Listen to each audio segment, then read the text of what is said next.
तुम्ही कधी creamy garlic chicken खाल्लंय का?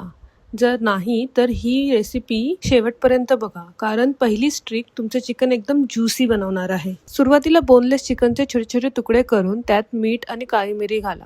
आता थोडंसं पाणी घालून मिक्स करा. हीच आहे ज्युसी चिकनची सिक्रेट ट्रिक. त्यामुळे फ्राय केल्यावर चिकन अजिबात ड्राय किंवा चिवी होणार नाही. आता यात आलं लसूण पेस्ट घालून 10 ते 15 मिनिटं मॅरिनेट होऊ द्या.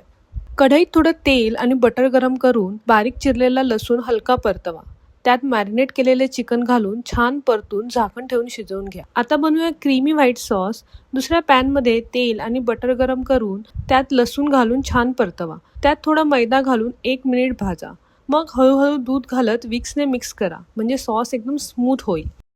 आता ॲरोगॅनो, चिली फ्लेक्स, मीठ आणि काळी मिरी पूड घाला. शिजलेलं चिकन टाकून एक उकळी येऊ द्या. बस, तुमचं क्रीमी गार्लिक चिकन तयार. मी हे हर्ब राईस बरोबर सर्व केलं आहे. तुम्ही प्लेन राईस बरोबरही सर्व करू शकता. एकदा नक्की ट्राय करा आणि कमेंटमध्ये सांगा कसं झालंय.